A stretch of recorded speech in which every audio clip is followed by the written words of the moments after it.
6 years. Giants win it 30-24. Back to Jim and Phil. Wow, a monster win, James, for the Giants, who have a road assignment to Seattle next week. Can you imagine trying to go out there at 0-2?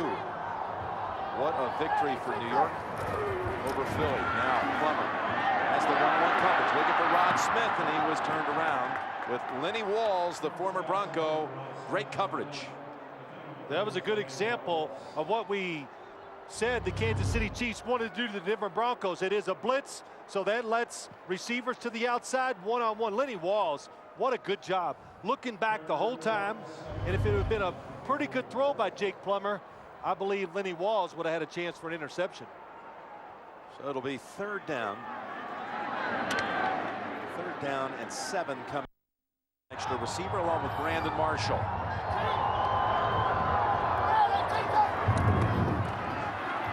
Jake, pocket collapsing, steps up, beautiful throw. Rifles it in there for the first down to Javon Walker.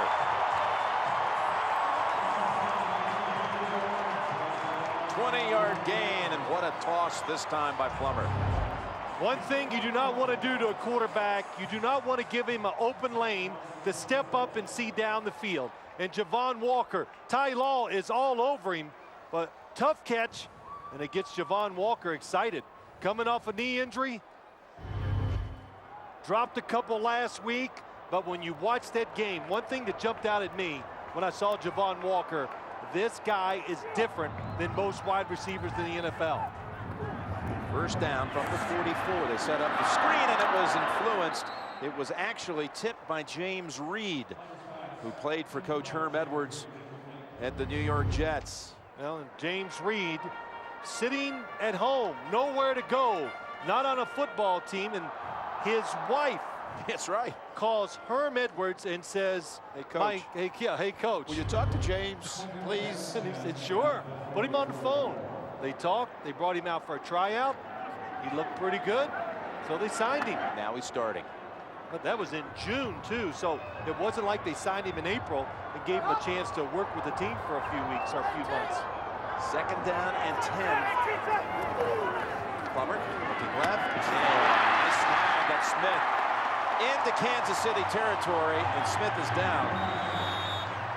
And the ball squirts out at the end. Wesley actually walked away with it at the end. Let's see this again. Couple things, really, really good catches by the Bronco receivers. So with Smith on the field, we'll be right back to Denver.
If I get out of hand, just tell me I'm a jerk and shut up. Holding!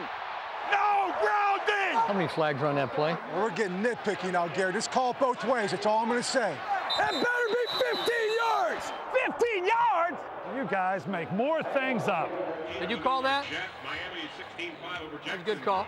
That's not even close! Can we review that? Good spot.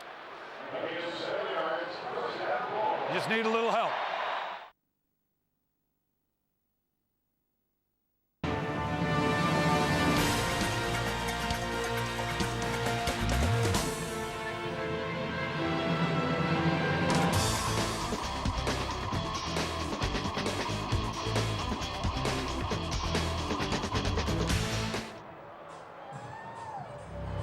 Longtime dependable Denver Bronco Rod Smith makes the catch Watch the hit on the head. Shaken up, but he did walk off under his own power. Fumbled after he was down, so that's 110 consecutive games with at least a catch by Rod Smith. 9 times, in fact, against Kansas City alone, he's had 100-yard performances. 9 times. Some really tough catches so far by the Bronco receivers. You know, last week in the game at St. Louis, the Broncos never completed a pass for 20 yards. Only Denver and Cleveland the first week failed to have a pass play of at least 20. They've already had 2 on this series. One to Walker that you saw. They really got things going. And of course, the little screen pass to start the series to Kyle Johnson when they were backed up at the 1-yard line. David Kirkus takes the place of Rod Smith in the lineup. First down, inside give to the fullback, Johnson.